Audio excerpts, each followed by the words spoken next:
नमस्ते साथियों, कैसे हैं आप लोग। आशा करता हूं कि आप लोग ठीक तरह से होंगे और अपना अध्ययन ठीक तरह से कर रहे होंगे। भारतीय इतिहास की यात्रा का यह 23वां व्याख्यान है, जिसके अंतर्गत हम अरब आक्रमण के बारे में अध्ययन करेंगे। हमने अपने पिछले व्याख्यान में मोहम्मद साहब के बारे में अध्ययन किया, जो कि मुस्लिम धर्म के संस्थापक माने जाते हैं। और आज के अध्ययन में हम जो मुस्लिम धर्म से संबंधित अरब आक्रमण, अरब क्षेत्र से जो आक्रमण भारत की ओर हुए, उनके बारे में अध्ययन करेंगे। और जो आक्रमणकारी रहे मोहम्मद बिन कासिम के बारे में अध्ययन करेंगे। और साथ ही हम भारत में राज कर रहे, जिनसे इनका डिस्प्यूट हुआ, राजा दाहिर, उनके बारे में समझने का प्रयास करेंगे। तस्वीर से आप पहचान पा रहे होंगे, ये है मोहम्मद बिन कासिम। महज उनकी, जब इन्होंने ये भारत पर आक्रमण किया, इनकी उम्र 15 वर्ष हुआ करती थी। और ये हैं राजा दाहिर, जो सिंध क्षेत्र में राज किया करते थे। आइए व्याख्यान प्रारंभ करते हैं। भारत पर अरब आक्रमण। भारत पर सर्वप्रथम अरब आक्रमण 711 ईस्वी में हुआ, लेकिन कुछ कारणों के चलते यह आक्रमण विफल हो गया। जो 711 ईस्वी में पहला आक्रमण हुआ, वह कुछ कारणों के चलते विफल हो गया। यह इन्होंने एक टुकड़ी भेजी होगी, जिसके जो यहाँ पर जो राजा रूल कर रहे थे, उनसे इनका मुकाबला हुआ होगा और हार गए होंगे। इस कारण यह आक्रमण विफल रहा और वह वापस चले गए। और ऐसी स्थिति में पुनः इन्होंने 712 ईस्वी में सफल आक्रमण करने के लिए मोहम्मद बिन कासिम को भेजा। अरब आक्रमणों के कारण, जो इनके कारण क्या थे, उनके बारे में समझ लेते हैं। अरब के लोगों में इस्लाम की भावना फूट फूट कर भरी हुई थी, जो कि हम समझ चुके हैं पिछले व्याख्यान में। मोहम्मद साहब के समय से ही इन्होंने अपने धर्म को एक्सपेंशन करने का या अपने धर्म को फैलाने के लिए नीतियाँ बनाने लगे थे। और जो भी इनको मानने वाले थे, जो इनके फॉलोवर थे, उनमें इस्लाम धर्म की भावनाएं कूट कूट कर भर चुकी थीं। एवं इस्लाम धर्म को संपूर्ण विश्व तक फैलाने का सपना इनके द्वारा देखा जा रहा था, चूँकि उस समय धर्म का सबसे बड़ा केंद्र भारत हुआ करता था। अब ये धर्म को फैला रहे हैं, और देखा जाए तो उस समय सबसे बड़ा जो केंद्र था धार्मिक क्षेत्रों का, वह भारत हुआ करता था। अतः इन्होंने इसकी ओर निगाह डाली कि हम भारत में जाकर यहाँ पर अपने धर्म को फैलाएंगे। तो इसी का सपना देखते हुए इनका आगमन भारत की ओर हुआ। इसलिए इन्होंने अपने धर्म को स्थापित करने के लिए भारत के लिए निशाना बनाया।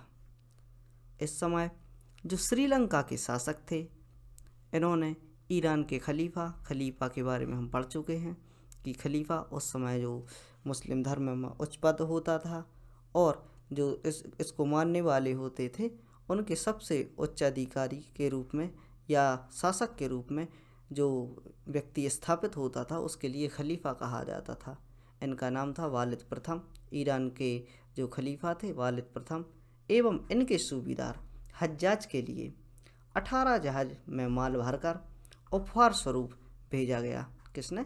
श्रीलंका के शासक के द्वारा जो ईरान के खलीफा थे वालिद प्रथम और इनके सूबेदार, इनकी सहायता के लिए, इनसे आपसी संबंध स्थापित करने के लिए इन्होंने किसने, जो श्रीलंका के शासक थे, उन्होंने 8 जहाज़ों में माल भरकर कहाँ पर भेजा? इनके यहाँ पर भेजा, वालिद प्रथम के यहाँ पर। इन जहाज़ों में सिंध के निकट कुछ समुद्री डाकुओं ने लूट लिया। इन जहाज़ों में जो भी सामान था, जो भी उपहार दिए जा रहे थे, उन उपहारों के लिए जो सिंध क्षेत्र के निकट समुद्र में ही उनका यह जो माल था, वह लूट लिया गया। तब गुस्से में आकर वालिद ने सिंध के शासक दाहिर से डाकुओं को सजा दिलाने की बात कही, जो कि सिंध क्षेत्र में जहाँ पर इनका सामान लूटा गया था, वहाँ पर राज कर रहे थे राजा दाहिर। और जो शासक थे, जो कि यहाँ के खलीफा थे, उनके द्वारा संदेश भिजवाया गया। किसके लिए? राजा दाहिर के लिए, कि आप इनको सजा दिलवाइए जिसने भी यह माल लूटा है। तब दाहिर ने इन सब बातों से इनकार कर दिया।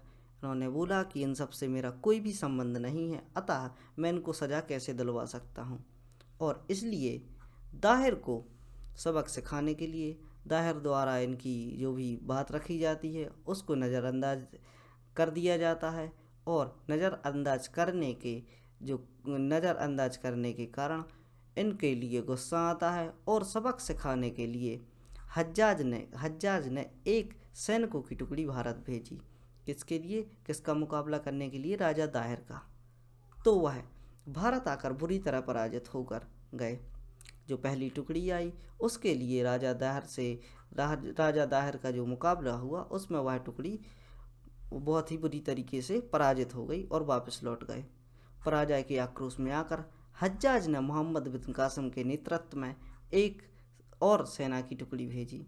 जब पहली टुकड़ी हार कर वापस चली गई तो हज्जाज को गुस्सा आया और उन्होंने मोहम्मद बिन कासिम, जो कि एक सफल सैनिक था, इसकी उम्र 15 वर्ष हुआ करती थी, इसके नेतृत्व में एक टुकड़ी और भारत भेजी। आइए वालिद प्रथम के जो सैनिक हैं मोहम्मद बिन कासिम के बारे में अध्ययन करते हैं। मोहम्मद बिन कासिम ने सर्वप्रथम देवल पर आक्रमण किया। इनके द्वारा जो सैनिक अभियान यहाँ पर भेजा गया था उसमें इन्होंने सिंध क्षेत्र में जो देवल नाम का प्रांत था, जो कि बहुत ही समृद्ध क्षेत्र था, यहाँ पर इन्होंने सर्वप्रथम आक्रमण किया। इस समय इसकी उम्र, जो कि मोहम्मद बिन कासिम था, इस समय इसकी उम्र 15 वर्ष हुआ करती थी। जहाँ राजा जो क्षेत्र था देवल क्षेत्र, वहाँ पर इनका राजा दाहिर का भतीजा शासन कर रहा था। उसने अरबी सेना का कड़ा मुकाबला किया, परंतु अंत में पराजय का सामना करना पड़ा। इसके पश्चात ही मोहम्मद बिन कासिम ने सिंधु नदी को पार करके राजा दाहिर के राज्य में प्रवेश किया। हमने देखा कि मोहम्मद बिन कासिम का जो सबसे पहले युद्ध होता है वह राजा दाहिर के भतीजे, जो कि देवल के उस समय पर शासक थे, उनसे होता है, और उनके द्वारा मुकाबला किए जाने पर भी यह उसको हरा देते हैं और जो सिंध नदी है उसको पार कर जो राजा दाहिर का राज्य है उसमें प्रवेश कर लेते हैं। आइए आगे देखते हैं। राजा दाहिर और मोहम्मद बिन कासिम के बीच रावर के मैदान में युद्ध होता है। अब राजा दाहिर और मोहम्मद बिन कासिम आमने सामने होते हैं और रावर के मैदान में युद्ध करते हैं, तथा इस युद्ध में राजा दाहिर को पराजय का सामना करना पड़ता है। बहुत ही कुशल शासक होने के कारण और युद्ध नीति में सफल होने के कारण ये जो मोहम्मद बिन कासिम है वह राजा दाहिर को पराजित कर देते हैं और यहाँ पर अधिकार स्थापित करते हैं। इस युद्ध में राजा दाहिर की पत्नी लाडी बेगम ने मोहम्मद बिन कासिम का साथ दिया था। ऐसा माना जाता है कि जो राजा दाहिर की पत्नी थी, उन्होंने लाडी बेगम जिनका नाम था, उन्होंने मोहम्मद बिन कासिम की सहायता की थी। राजा की 2 पुत्रियां थीं, सूर्या देवी और परिमल देवी, जिनको मोहम्मद बिन कासिम यहाँ से अगवा कर ले गया था। सूर्या देवी और परिमल देवी मोहम्मद बिन कासिम के साथ जो अगवा करके ले जाते हैं, यह अपने शासक के जो भी वहाँ के शासक थे उनके लिए मोहम्मद बिन कासिम हरम हेतु ले जाता है। और इसमें एक कहानी भी है कि जो सूर्या देवी और परिमल देवी थी और उनके द्वारा एक बात की जाती है, जो वहाँ के जो शासक है हज्जाज के सामने जाकर यह बोलती हैं कि अब हम हरम में नहीं जा सकते।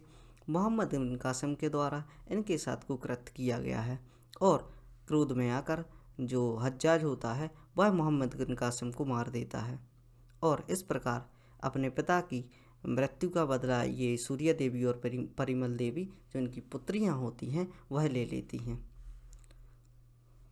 जबकि जो राजा दाहिर की दूसरी पत्नी थी पानी बेगम, इन्होंने युद्ध में पराजित होकर आत्मसमर्पण कर दिया था।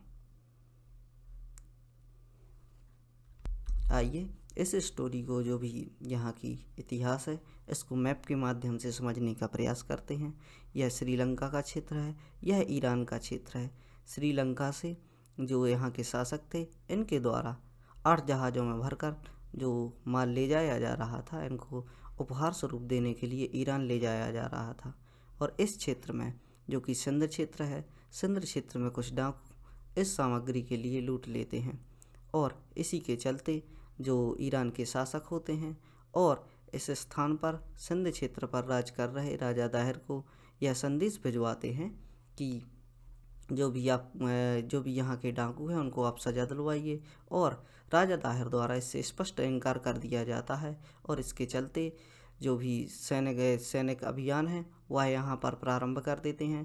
पहली टुकड़ी जाती है, उसका वो बुरी तरह पराजित होकर वापस आ जाती है, और दूसरी टुकड़ी जो कि ईरान के शासक द्वारा भेजी जाती है मोहम्मद बिन कासिम के द्वारा, तो वह आकर सबसे पहले देवल पर अपना आक्रमण करते हैं और देवल पर जो उनका राजा दाहिर का भतीजा शासन कर रहा था उसको पराजित करते हैं। और पराजित करने के बाद सिंधु नदी को क्रॉस करते हुए यह राजा दाहिर के जो क्षेत्र है उसमें प्रवेश करते हैं और राजा दाहिर के साथ इनका युद्ध होता है। युद्ध के परिणाम स्वरूप राजा दाहिर पराजित हो जाते हैं और पराजित होने के बाद इनकी दो पुत्री सूर्य देवी एवं परिमल देवी के लिए मोहम्मद बिन कासिम अगवा कर ईरान ले जाता है, और मोहम्मद बिन कासिम की ईरान में जाकर उनके शासक द्वारा उनकी हत्या कर दी जाती है, क्योंकि सूर्य देवी और परिमल देवी उनके लिए यह कहती हैं कि हरम के लायक नहीं है, हमारा जो एसिनेशन है इनके द्वारा कर लिया गया है। आशा करता हूँ कि आपको लेक्चर पसंद आया होगा। यदि आप जो ऐसे बच्चे जो क्लास अटेंड करने में असक्षम हैं उनके लिए उनको मार्गदर्शन दें और यह दिखाने का प्रयास करें, और खुश रहें, पढ़ते रहें। धन्यवाद।